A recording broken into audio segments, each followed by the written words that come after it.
प्रिय विद्यार्थियों, नमस्कार। आप सभी का विवेकानंद कोचिंग साहवा गुरु के इस निःशुल्क ऑनलाइन प्लेटफॉर्म पर हार्दिक अभिनंदन व स्वागत है। आज हम बात करने जा रहे हैं रीट परीक्षा के संदर्भ में। रीट की क्या बेसिक क्वालिफिकेशंस हैं, क्या इसका पैटर्न रहेगा, क्या एग्जाम का सिस्टम रहेगा, विस्तार से हम इस संदर्भ में बात करेंगे। आरटीई एक्ट 2009 के बाद थर्ड ग्रेड टीचर्स के दो पैटर्न बनाए गए। एक L1 यानी लेवल 1 और एक L2। पहली से 5वीं तक के विद्यार्थियों के लिए लेवल 1 के टीचर का, L2 कक्षा 6 से 8 तक के विद्यार्थियों के लिए L2 के टीचर्स की व्यवस्था आरटी एक्ट 2009 में की गई। हम बात करेंगे पहले L1 के टीचर्स के लिए। तो रीट परीक्षा का पैटर्न है वो क्या रखा गया है। इसके लिए बेसिक क्वालिफिकेशन 12th पास प्लस BSTC यानी इसे आजकल नया नाम DLED यानी डिप्लोमा इन एलिमेंट्री एजुकेशन कहा जाता है। ये बेसिक क्वालिफिकेशन है। यहाँ ध्यान देने की बात है कि कई राज्यों में जो DLED डिप्लोमा है वो 4 वर्षीय BLED डिप्लोमा भी रखा गया है। वो विद्यार्थी भी इसमें पात्र हैं। जो BSTC प्रथम वर्ष या द्वितीय वर्ष में अध्ययनरत हैं, वो भी रीट के लिए पात्र हैं। रीट में पूर्व में 2022 या 2021 के समय जब रीट हुई थी, उस समय BSTC सेकेंड ईयर के विद्यार्थी पात्र थे। BSTC फर्स्ट ईयर के विद्यार्थी पात्र नहीं हुआ करते थे, क्योंकि अब की बार ये नया प्रावधान किया गया है राजस्थान में कि जो BSTC फर्स्ट ईयर में प्रविष्ट है, चाहे आज से महीने भर पहले ही उनका एडमिशन क्यों ना हुआ हो, वो अगर रीट प्री लेवल 1 क्लियर करते हैं तो आगे जब भी भविष्य में रीट मेंस का एग्जाम होगा उसके लिए वो पात्र माने जाएंगे। और अब की बार वाली जो रीट की पात्रता है वो आजीवन करी गई है, यानी टिल लाइफ हमेशा इसकी मान्यता रहेगी।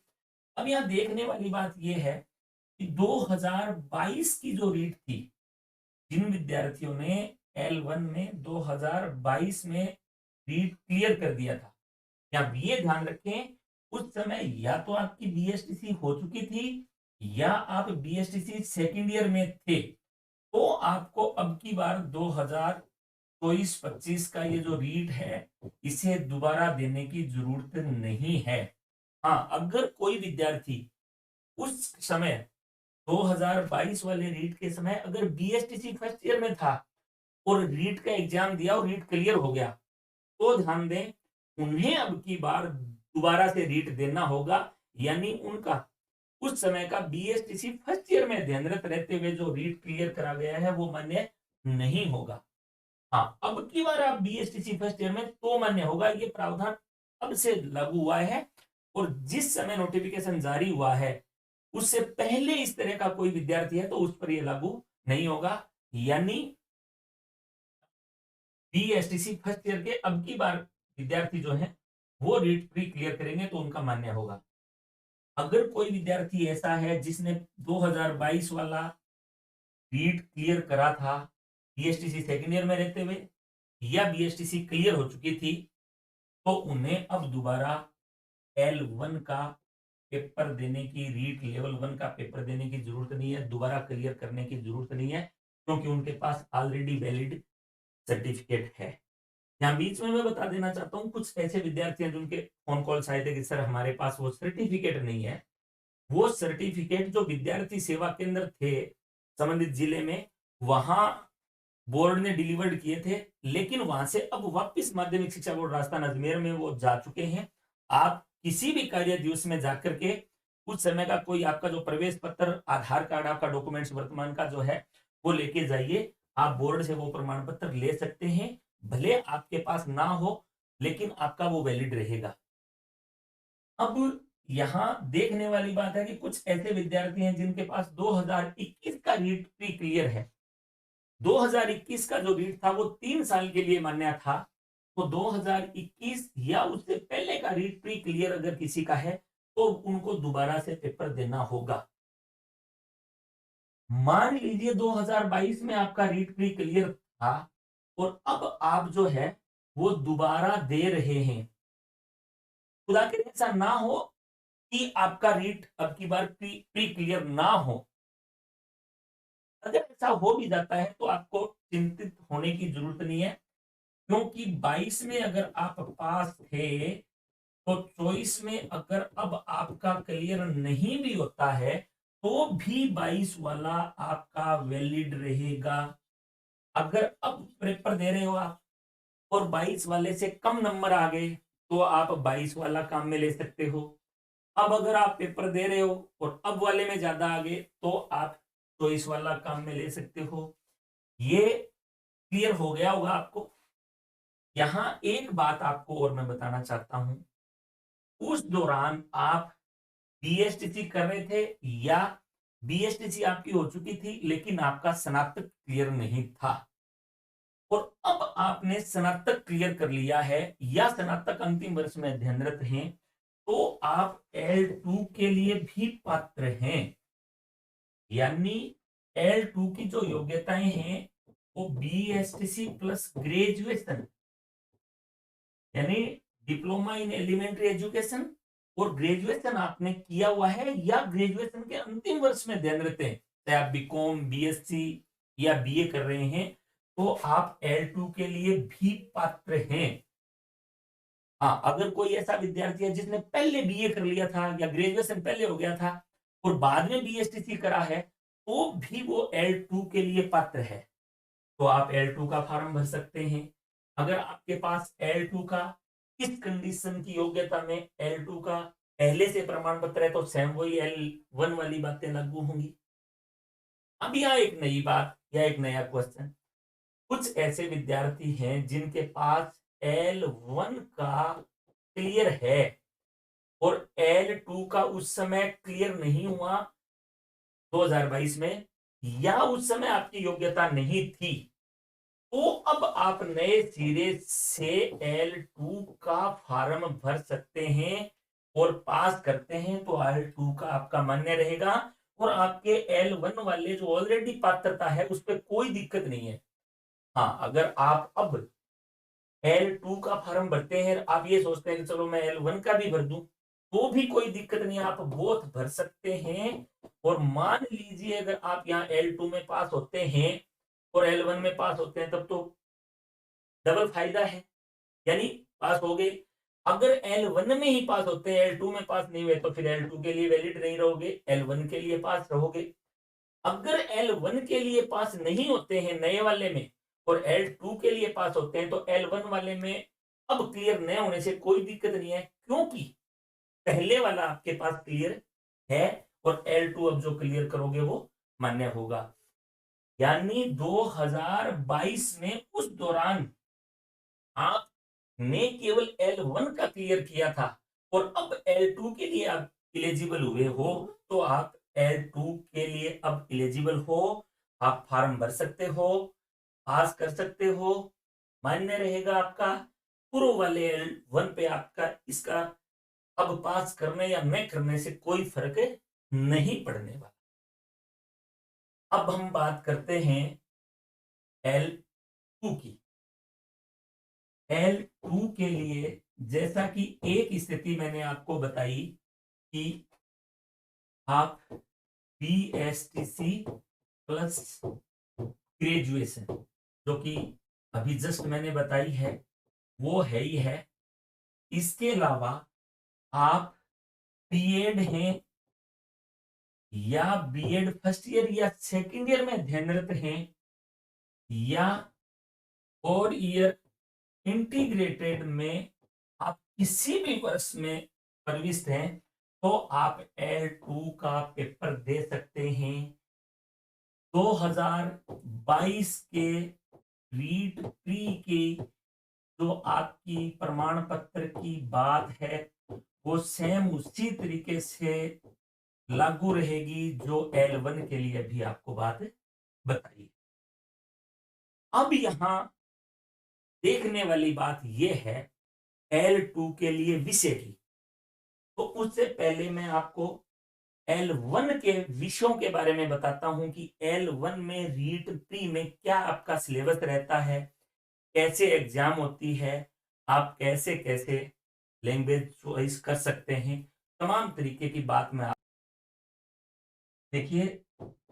L1 जैसा कि सब जानते हैं अच्छे से, रीट में टोटल 150 क्वेश्चन आते हैं। तो जो पार्ट फर्स्ट है उसमें 1 से 30 क्वेश्चन जो हैं वो आपके आएंगे साइको के। साइकोलॉजी की जो 5 इकाई हैं, थोड़ा आपकी बार एक नया एनईपी 2022 जुड़ा है, बाकी पुराने वाला सिलेबस है उसमें कोई बदलाव नहीं है। साइकोलॉजी के 30 क्वेश्चन आपके आएंगे, 1 से 30 नंबर ही आएंगे। ये भी वेल सेटल्ड है पहले से कि आपका 1 to 30 क्वेश्चन साइकोलॉजी के कवर करेंगे।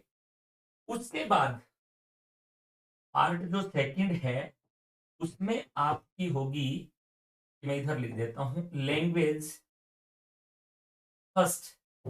इस चीज को आपको बच्चों समझना होगा, लैंग्वेज फर्स्ट। देखिए, आपको लैंग्वेज फर्स्ट आप हिंदी ले सकते हैं, आप अंग्रेजी ले सकते हैं, आप संस्कृत ले सकते हैं, आप अन्य कोई भी भाषा, पंजाबी या जो सिंधी जो बोर्ड ने प्रेस्क्राइब कर रखी हैं, उनमें से कोई एक भाषा आप लैंग्वेज फर्स्ट में चयन कर सकते हैं। इसके लिए आपके पास वह भाषा एक ऑप्शनल सब्जेक्ट के रूप में 12वीं में रही हो न रही हो कोई मतलब नहीं निकलता। वह भाषा आपके पास कंपलसरी के रूप में रही हो न रही हो कोई मीन्स नहीं है। आपके अगर पंजाबी कभी नहीं रही है तो भी आप पंजाबी ले सकते हो। आपके कोई भी लैंग्वेज अगर नहीं रही है तो वो आप ले सकते हो लैंग्वेज फर्स्ट के रूप में। अब यहाँ ध्यान देने वाली बात यह है कि लैंग्वेज फर्स्ट के जो क्वेश्चन है वो 31 से 60 आएंगे, यानी 30 क्वेश्चन 31 से 60 आएंगे ही आएंगे। अब क्या होता है, हिंदी आपने चॉइस करा है तो आप पेपर में हिंदी वाले ही 31 से 60 क्वेश्चन करें। अगर आपने अब फॉर्म भरते समय लैंग्वेज फर्स्ट अंग्रेजी चॉइस किया है या अंग्रेजी लैंग्वेज फर्स्ट में फिल करी है, तो आप पेपर में लैंग्वेज फर्स्ट में अंग्रेजी वाले ही 31 से 60 क्वेश्चन करें, क्योंकि 31 से 60 हिंदी के भी आएंगे, 31 से 60 अंग्रेजी के भी आएंगे, 31 से 60 संस्कृत के भी आएंगे, 31 से 60 पंजाबी के भी आएंगे। तो यहां आप पेपर करते समय ध्यान ये रखें कि आपने फॉर्म भरते समय जो लैंग्वेज फर्स्ट चॉइस किया है उसी लैंग्वेज को पेपर में फर्स्ट लैंग्वेज में 31 से 60 में हल करना है। अब यहां लैंग्वेज सेकंड की हम बात करते हैं, जो तीसरा पार्ट है वो लैंग्वेज सेकंड की बात जो करते हैं। तो सभी भाषाएं जैसा मैंने लैंग्वेज फर्स्ट में बताई वो की वो सेम भाषाएं यहाँ हैं और उनके क्वेश्चन आएंगे 61 से 90, वही 30 क्वेश्चन। यहां ध्यान देने की बात यह है कि आपने जो लैंग्वेज फर्स्ट के रूप में भाषा ले ली है वो लैंग्वेज सेकंड के रूप में आप नहीं चुन सकते। उसके अलावा अन्य कोई भी भाषा चाहे आपके वो रही है या नहीं रही। ये लेवल 1 की बात कर रहा हूं मैं, लेवल सेकंड में इसमें एक नया पेज होगा जो बताऊंगा मैं। तो लैंग्वेज फर्स्ट के रूप में जो आपने ली थी उसके अलावा बची हुई कोई भाषा आप लैंग्वेज सेकंड के रूप में ले सकते हो इनमें से। जैसे अंग्रेजी वहां ले लिया आपने तो आप सेकंड लैंग्वेज में अंग्रेजी नहीं ले सकते। आपने हिंदी अगर लैंग्वेज फर्स्ट में ले ली तो आप सेकंड लैंग्वेज में हिंदी नहीं ले सकते। अब यहाँ एक बात ये भी ध्यान रखनी है आपको कि कोई विद्यार्थी हिंदी लैंग्वेज फर्स्ट में लेता है या अंग्रेजी लैंग्वेज फर्स्ट में लेता है और एक विद्यार्थी अंग्रेजी लैंग्वेज सेकंड में लेता है, तो क्या फर्क है जी? पाठ्यक्रम में कुछ अंतर है। कोई विद्यार्थी अंग्रेजी भाषा फर्स्ट में ले रहा है, उसका सिलेबस किसी विद्यार्थी ने अंग्रेजी सेकंड भाषा के रूप में ली है, उन दोनों में पाठ्यक्रम में थोड़ा अंतर है। यद्यपि संस्कृत में न के बराबर अंतर है, हिंदी में भी कुछ अंतर है, अंग्रेजी में भी कुछ अंतर है, तो ये चीज भी आप ध्यान रखें। फॉर्म भरते समय आपके पास पाठ्यक्रम होना चाहिए या पहले से आपको पता होना चाहिए कि मैं हिंदी भाषा फर्स्ट के रूप में लूंगा। जैसे कुछ विद्यार्थी ऐसे होते हैं जिनकी अंग्रेजी लिटरेचर में रुचि है, वो सेकंड लैंग्वेज के रूप में लेते हैं। कुछ विद्यार्थी ऐसे होते हैं उनकी अंग्रेजी ग्रामर में रुचि होती है, इंग्लिश का ग्रामर अच्छा होता है, तो वो लैंग्वेज फर्स्ट के रूप में लेते हैं। तो यहाँ तकनीकी कोई दिक्कत नहीं है, बस पाठ्यक्रम की थोड़ी सी जो है वो चेंजेस है। ये आप वैसे भी जानते होंगे, बाकी ये चीज आप देखें। इसके अलावा फिर फोर्थ पोर्शन जो है लैंग्वेज का क्लियर हो गया, टोटल 90 क्वेश्चन हो गए। फोर्थ जो है वो आएंगे आपके सर मैथ्स के क्वेश्चन। मैथ्स के क्वेश्चन 30 आएंगे, जो आएंगे 91 से लेकर के 120 तक। कुल कितने क्वेश्चन? 30 क्वेश्चन। कोई इसमें लोचा नहीं है, कंपलसरी है सबके लिए। ये अल्टरनेटिव थी लैंग्वेज, लेकिन मैथ के क्वेश्चन सबके आने ही है, 30 आने हैं। जो पाठ्यक्रम दिया हुआ है, इकाइयां दी हुई हैं। हाँ, ये अलग बात है कि कुछ मेथड के क्वेश्चन आएंगे, ये तो लैंग्वेज में भी मेथड के क्वेश्चन आएंगे। जो लैंग्वेज आप ले रहे हो उस लैंग्वेज के मेथड के क्वेश्चन आएंगे।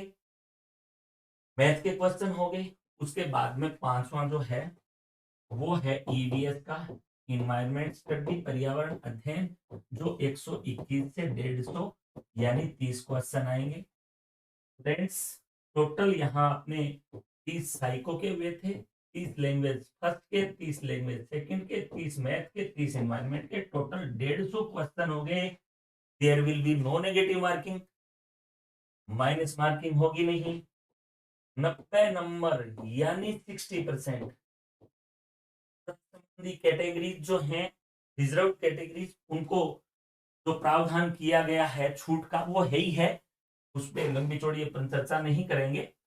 तो आप टारगेट 90 का रखें, बिना माइनस मार्किंग का पेपर है लेवल 1 का। यद्यपि माइनस मार्किंग लेवल 2 में भी नहीं है, लेकिन चूंकि अपन लेवल फर्स्ट की चर्चा कर रहे हैं, तो मोटे तौर पे मैंने आपको लेवल 1 के बारे में ये चीजें बताने की कोशिश की है। हो सकता है यहाँ कुछ बात ऐसी जो आपकी क्वेरी हो, आप कमेंट बॉक्स में जरूर कमेंट कीजिएगा। आप जो है वो कोई और जानकारी प्राप्त करना चाहें तो आप पूछ सकते हैं। कोई भी लैंग्वेज का, सब्जेक्ट का कोई लोचा लेवल 1 के विद्यार्थियों के लिए नहीं है। अब हम बात करेंगे लेवल 2 के विद्यार्थियों के लिए। L2, जैसा कि आपको बताया था, दो तरीके के टीचर, एक L1 के और एक L2। L1 के सब कॉमन है, L2 में यहाँ कुछ पेचीदगियां हैं, इनको आपको समझने की जरूरत है स्टूडेंट्स।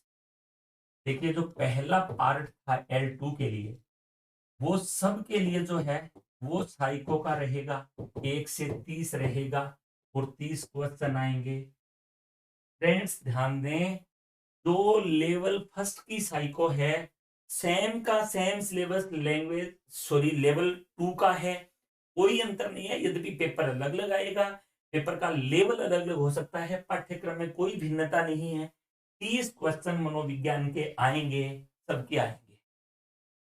अब दूसरा जो पार्ट है वो लैंग्वेज फर्स्ट का है। लैंग्वेज फर्स्ट में वही हिंदी, इंग्लिश, संस्कृत ने जो भाषाएं हैं वो हैं, जो 31 से 60 तक क्वेश्चन आएंगे 30।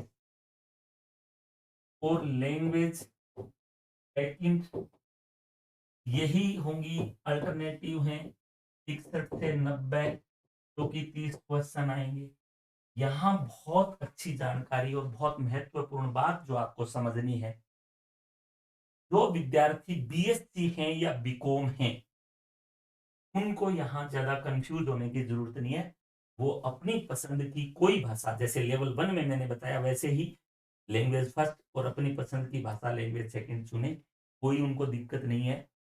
लेकिन जो बीए हैं यानी स्नातक के विद्यार्थी हैं, वो ध्यान दें, आप L2 के जब टीचर बनेंगे, क्योंकि L2 के टीचर जो है RTE 2009 में 3 तरीके के टीचर होते हैं सर। एक एसएस के स्टूडेंट्स होते हैं, टीचर होते हैं, एक मैथ साइंस के टीचर होते हैं, और एक भाषा के टीचर होते हैं। भाषा के टीचर, लैंग्वेज के टीचर आप बने, उनके लिए क्या क्वालिफिकेशन? ध्यान देना स्टूडेंट्स, आपके पास स्नातक में, ग्रेजुएशन में, यानी बीए में भाषा वो रही हुई होनी चाहिए, प्लस में आपके रीड में वही भाषा रही हुई होनी चाहिए। उस स्थिति में ही आप L2 के उस भाषा के टीचर बन सकते हैं। इस बात को आप डिटेल से समझिए। कोई ऐसा विद्यार्थी है जिसके पास बीए में अंग्रेजी है और उसने रीट में अंग्रेजी ले ली, ये फर्क नहीं है कि आपने लैंग्वेज फर्स्ट में ली या लैंग्वेज सेकंड में ली, कोई फर्क नहीं है। कोई ऐसा विद्यार्थी जिसके पास बीए में हिंदी रही हुई है, ऑप्शनल, न कि compulsory, compulsory is not allowed for it. Hindi आपके ऐच्छिक विषय में हिंदी साहित्य रहा हुआ है, तो आपको रीट में हिंदी भाषा लेनी होगी। अब लेनी होगी का मतलब कुछ ऐसे विद्यार्थी हैं तो अंग्रेजी और संस्कृत भी ले सकते हैं, हिंदी नहीं लेते। लेकिन अगर आपके बीए में हिंदी रही हुई है तो आपको रीट में हिंदी भाषा लेनी होगी। ये आप पे डिपेंड करता है कि आप लैंग्वेज फर्स्ट के रूप में उसे लेते हैं या लैंग्वेज सेकंड के रूप में लेते हैं। आपके पास स्नातक में वो भाषा होनी चाहिए और रीट में भी वो भाषा होनी चाहिए, तब आप उस भाषा के लेवल 2 के टीचर बन सकते हैं। कोई विद्यार्थी जैसा मैंने बताया इंग्लिश बीए में है और लैंग्वेज फर्स्ट के रूप में अंग्रेजी चुन ली या लैंग्वेज सेकंड के रूप में अंग्रेजी चुन ली, तो वो थर्ड ग्रेड टीचर बन सकता है अंग्रेजी का। कोई विद्यार्थी ऐसा है जिसके बीए में संस्कृत थी स्नातक में और उसने संस्कृत रीट में नहीं ली, अंग्रेजी और हिंदी ले ली, तो वो उस स्थिति में L2 का संस्कृत का टीचर नहीं बन सकता। यानी आपको लैंग्वेज का टीचर बनने के लिए दो जगह भाषा होनी आपके पास जरूरी है, एक तो ग्रेजुएशन में और एक रीट के अंदर। ये विशेष ध्यान रखने वाली बात। अब ये भाषा की बात होगी। जैसे बीएससी के विद्यार्थी थे मैंने बताया, तो उनके तो क्योंकि वो भाषा के टीचर बन नहीं सकते, वो तो मैथ साइंस के टीचर बन सकते हैं, तो उनके पास कोई दिक्कत नहीं है, कोई सी भाषा ले सकते हैं। अब ये जो पोर्शन है वो सबके लिए कॉमन है सर, टू के लिए। अब L2 के लिए इसके बाद का जो 91 से 150 क्वेश्चन का है, उसमें क्या एक नई बात है उसको हम समझेंगे। अब देखिए L2 के अंदर हम बात कर रहे थे 91 से 150 क्वेश्चन की। इसके तीन तरीके हैं सर, 91 से 150 क्वेश्चन जो आएंगे वो तीन सिस्टम हैं, यानी तीन तरीके के बताया मैंने पहले आपको। आरटी एक्ट 2009 में L2 के टीचर तीन होते हैं, एक तो एसएस के, एक मैथ साइंस के और एक किसके, भाषा के। कोई विद्यार्थी ऐसा है जिसके पास जो बीए किया हुआ है स्नातक में, उसके history, polity, geography, economics, public ad, philosophy, sociology, इन विषयों में से कोई एक विषय रहा हुआ है। सेकंड ग्रेड में दो की अनिवार्यता है, थर्ड ग्रेड में कोई एक विषय रहा हुआ है और वो रीट में एसएस ले लेता है, तो वो third grade teacher L2 SS के लिए इलिजिबल है। 6 से 8 सामाजिक का टीचर बनने के लिए जब भर्ती आगे आएगी तब। समझिए आप, आपके 1 से 90 क्वेश्चन जो थे उसका मैंने अभी हाल ही में सबके लिए बता दिया। 91 से 150 क्वेश्चन की जो बात है, 91 से 150 क्वेश्चन अल्टरनेटिव हैं, मैथ साइंस के भी हैं, एसएस के भी हैं। अगर आपके पास बीए में जब जो अभी मैंने बताए उनमें से कोई एक विषय रहा हुआ है, आप L2 एसएस के टीचर बनना चाहते हो, तो आपके पास रीट प्री में एसएस आपको लेना होगा। फॉर्म में इसे बोला जाता है स्ट्रीम, यानी स्ट्रीम आप क्या चुन रहे हो, क्योंकि आप बीए किया हुआ है तो आप स्ट्रीम एसएस ही चुनिए भैया। अगर आप बीएससी हैं मैथ साइंस से हैं तो आप स्ट्रीम मैथ साइंस चुनिए। 91 से 120 तक मैथ के और 121 से 150 तक साइंस के, क्योंकि मैथ और साइंस दोनों आपको पढ़ानी है। L2 मैथ साइंस के टीचर हो, न कि मैथ के या न कि साइंस के, तो मैथ साइंस आ जाएगी आपके 30 क्वेश्चन मैथ के, 30 क्वेश्चन साइंस के, जिसमें मेथड के शामिल हैं। ये किन के लिए है? अगर आप बीएससी हैं, चाहे आप मैथ से बीएससी हैं या पीसीएम से या पीसीबी से, कोई फर्क नहीं पड़ता, आप बीएससी होने चाहिए। मींस आपके पास ग्रेजुएशन में भी वो सब्जेक्ट होने चाहिए और आपके पास रीट प्री में भी वो सब्जेक्ट होने चाहिए, तब ही आप L2 मैथ साइंस के टीचर बन सकते हो। आपके पास एसएस ग्रेजुएशन में भी है प्लस रीट प्री में भी है, तो ही आप L2 एसएस के टीचर बन सकते हो। अब यहां देखिए, जैसा कि मैंने अभी थोड़ी देर पहले आपको बताया था, भाषा के टीचर बनने के लिए जो कि ग्रेजुएशन में आपके वो भाषा रहनी चाहिए, प्लस है रीट में भी वो भाषा रहनी चाहिए। अब यहाँ 91 से 150 के लिए वो बच्चा कौन से प्रश्न करे? फिर एक एसएस का टीचर बनना चाहता है, वो एसएस के प्रश्न करेगा। एक मैथ साइंस के टीचर बनना चाहता है, वो मैथ साइंस लेगा। लैंग्वेज वाला क्या, इस बात को ढंग से समझिए सर, ये थोड़ा क्रिटिकल सा मामला है। देखिए, कुछ विद्यार्थी ऐसे होते हैं जिनके पास अंग्रेजी सब्जेक्ट होता है, हिंदी होता है, कोई एक इनमें से होता है। अब वो L2 के लिए 3 सब्जेक्ट में पात्र है। वो L2 एसएस का भी फॉर्म भरने के लिए पात्र है, L2 इंग्लिश का भी है और L2 हिंदी का भी है, क्योंकि उसके पास ग्रेजुएशन में इंग्लिश भी है, हिंदी भी है और एसएस का भी पात्र है। एसएस के लिए भी वो पात्र है, क्योंकि बताया आपको कोई एक विषय उसके पास रहा हुआ है। लेकिन यह शर्त वो तभी पूरी कर पाएगा जब उसके पास रीट प्री में एचएस अंग्रेजी और हिंदी तीनों होंगे। अगर उसके पास बीए में हिस्ट्री, इंग्लिश और हिंदी है, लेकिन रीट प्री में उसने मान लो इंग्लिश नहीं लिया, तो L2 इंग्लिश का टीचर नहीं बन पाएगा, हिंदी का ही बन पाएगा।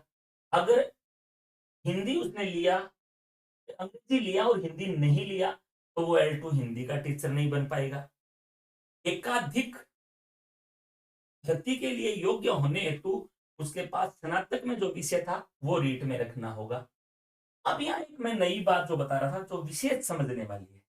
कुछ ऐसे विद्यार्थी होते हैं सर, जिनके पास ग्रेजुएशन में इंग्लिश होता है, हिंदी होता है, या अंग्रेजी संस्कृत होता है, या हिंदी संस्कृत होता है, या एक अंग्रेजी और 2 subject geography, polity, history, economics कोई होते हैं।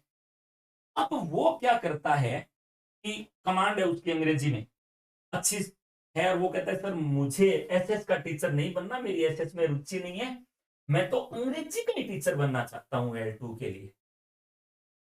तो समझिए, आपके पास स्नातक में अंग्रेजी है और आप रीट प्री में अंग्रेजी लेना चाहते हैं, लेकिन दिक्कत ये है कि सर मेरे से एचएस के क्वेश्चन नहीं हो पा रहे, 91 से 60 के, 150 के जो 60 क्वेश्चन है वो, क्योंकि आप बीए हो। तो ध्यान रहे, अगर आपकी गणित विज्ञान में रुचि है तो आप यहाँ एसएस की बजाय गणित विज्ञान भी ले सकते हैं सर। समझने वाली बात है। L2 के टीचर 3 तरह के हैं, एक एसएस के, एक मैथ साइंस के, एक भाषा के। भाषा के टीचर के लिए योग्यता यह है कि वो भाषा स्नातक में रहनी चाहिए और रीट में रहनी चाहिए। अगर मान लीजिए स्नातक में है और रीट में है, तो आप उस भाषा के टीचर बन सकते हो।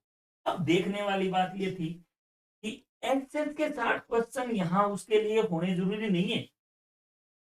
कुछ ऐसे विद्यार्थी होते हैं जिनकी गणित और विज्ञान में रुचि अच्छी है, भले आपने ग्रेजुएशन में बीए किया हुआ हो, आपने चाहे बीए हो आप, ग्रेजुएशन में आपके आर्ट्स के सब्जेक्ट हैं और आप अंग्रेजी के टीचर बनना चाहते हैं, हिंदी के टीचर बनना चाहते हैं, संस्कृत के टीचर बनना चाहते हैं, एक साहित्य आपके पास है बीए में, तो आपको रीट प्री में एचएस लेने की अनिवार्यता नहीं है सर।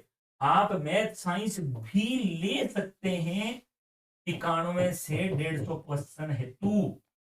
तो फिर ऐसा करेंगे तो कुछ ऐसे स्टूडेंट है वो कहेंगे सर हम बीएससी नहीं है, तो बीएससी नहीं हो तो क्या दिक्कत है, आप मैथ साइंस प्री में तो ले ही सकते हो। हाँ, तकनीकी बात ये जरूर है, आप उस स्थिति में L2 एसएस की योग्यता खो दोगे। लेकिन कुछ विद्यार्थी ऐसे होते हैं, पिछली बार मेरा एक स्टूडेंट था, वो बोला सर मुझे रीट प्री पास अगर मैं हो जाऊं तो L2 में मेरा इंग्लिश में सिलेक्शन हो जाएगा, लेकिन मुझे जीके नहीं आता, मैथ साइंस ले ले। क्योंकि मैथ साइंस थोड़ी ले सकता हूँ, मैं तो आर्ट्स से, उनका कहाँ दिक्कत, आपको तो टीचर अंग्रेजी का बनना है ना। यानी भाषा के टीचर के लिए कोई अनिवार्यता नहीं है आपके पास कि आप बीए किए हो तो फ्री में आप एसएस लें, आप एसएस या मैथ साइंस में से कोई एक ले सकते हैं। हाँ, बस उतना फर्क है, मिस्टर एक्स ने एसएस लिया था और अंग्रेजी भी लिया था, तो मिस्टर एक्स तो एसएस और अंग्रेजी L2 दोनों के लिए पात्र है, और मिस्टर वाई ने तो ग्रेजुएशन में दोनों के सब्जेक्ट एक्स और वाई के बराबर थे, मिस्टर वाई ने मैथ साइंस लिया और अंग्रेजी लिया, तो मिस्टर वाई केवल और केवल L2 अंग्रेजी के लिए पात्र है। सेकंड ग्रेड के लिए, सॉरी रीट लेवल 2 के लिए तो बताई पात्रताएं, वो की वो पात्रताएं सारी की सारी BSTC प्लस BA या BSc या बीकॉम के लिए हैं, या बीकॉम वालों को एसएस में शामिल करा जाता है। तो मैं आपको बताना भूल गया, जो कॉमर्स हैं वो एसएस में शामिल हैं, एसएस के आप टीचर बन सकते हैं। यानी बीएसटीसी भी किया हुआ है आपका, प्लस आप ग्रेजुएट हैं, तो आपके लिए सब्जेक्ट की जो स्ट्रीम रहेगी वो सारा का सारा सिस्टम ऐसा ही रहेगा जैसे L2 में है, यानी लेवल 2 के लिए ये चीज मोटे तौर पे थी। अब यहाँ कुछ बातें देखिए, क्योंकि अब जो टीचर्स की भर्ती आती हैं वो सर दो तरीके के टीचर हैं, एक तो जनरल टीचर और एक स्पेशल एजुकेशन डिपार्टमेंट, विशेष शिक्षा के अध्यापक। सामान्य शिक्षा का पाठ्यक्रम, सामान्य शिक्षा के नियम रूल रेगुलेशन, सामान्य शिक्षा के ट्रेनिंग इंस्टीट्यूट को मॉनिटरिंग करना, सामान्य शिक्षा के जो पाठ्यक्रम की अवधि है वो सारा का सारा काम कौन करता है, एनसीटीई करती है, और टीचर भर्ती के नियम भी कौन बनाता है, एनसीटीई ही बनाता है, national council for teacher education. अब यहाँ स्पेशल के लिए क्या है सर, जो पाठ्यक्रम बनाना है और इंस्टीट्यूट खोलना है वो सारा का सारा काम आरसीआई का होता है, रिहेबिलिटेशन काउंसिल ऑफ इंडिया। लेकिन यहाँ दो बातें आप ध्यान रखोगे, एक तो पाठ्यक्रम की अवधि यानी टीचर्स ट्रेनिंग का जो पाठ्यक्रम है वो, और साथ ही साथ शिक्षक भर्ती के जो नियम है वो, ये सारे के सारे तय कौन करता है, एनसीटीई ही करती है। यानी टीचर्स स्पेशल लगेंगे या सामान्य लगेंगे, उन हेतु रूल रेगुलेशन बनाने का काम एनसीटीई का है। तो सामान्य शिक्षा में बीएसटीसी प्लस ग्रेजुएशन का जो स्टूडेंट है वो L2 के लिए योग्य है। स्पेशल एजुकेशन में, स्पेशल टीचर में बीएसटीसी प्लस ग्रेजुएशन को अभी जो है वो मान्य नहीं किया जा रहा था। तो यह मैं ध्यान दिलाना चाहूंगा आपको कि हाल ही में राजस्थान हाई कोर्ट उच्च न्यायालय ने यह आदेश दिया है कि जब सामान्य शिक्षा के लिए प्रावधान है तो स्पेशल एजुकेशन के लिए क्यों प्रावधान नहीं है, जवाब मांगा है और आवेदन स्वीकार करने के लिए आदेश दिया है। यद्यपि अभी तक बोर्ड ने ऐसा कोई सिस्टम ऑनलाइन में नहीं सेट किया है, आजकल में ऐसी संभावना है कि जैसा सामान्य शिक्षा में L2 के लिए जो रूल रेगुलेशन है वही स्पेशल टीचर के लिए बनने हैं। तो ऐसा अगर होता है तो स्पेशल एजुकेशन में जो बीएसटीसी है प्लस सामान्य बीएड है या ग्रेजुएशन है, बीएड ना हो तो भी, तो वो L2 स्पेशल टीचर के लिए पात्र होंगे। अब यहाँ देखने वाली बात ये होगी कि अगर ऐसा किया जाता है, फॉर्म आपने पहले से भर दिया है, तो फिर आपको निश्चित रूप से बोर्ड जो है वो कोई ऐसा अपनी तरफ से प्रोवाइड करेगा कि उसी फॉर्म में आप करेक्शन कर सकते हैं, या फिर निश्चित रूप से ये ऐसा आएगा कि आप उसी फॉर्म में करेक्शन कर सकते हैं, यानी L1 का आपने भर दिया था और अब L2 का भी उसी फॉर्म में आप एडिट कर सकते हैं। इसके अलावा आपकी और कोई क्वेरीज इस संदर्भ में हो या कोई आपकी कोई समस्या हो, तो आप मुझे कमेंट बॉक्स में मैसेज कर सकते हैं। आप हमारे साथ जुड़े रहें, बने रहें। इस वीडियो को लाइक करें, चैनल को सब्सक्राइब करें, अन्य साथियों को भी बताएं और विवेकानंद कोचिंग सावा के इस ऑनलाइन प्लेटफॉर्म से आप जुड़े रहें। आप सभी का एक बार पुनः बहुत-बहुत धन्यवाद। नमस्कार।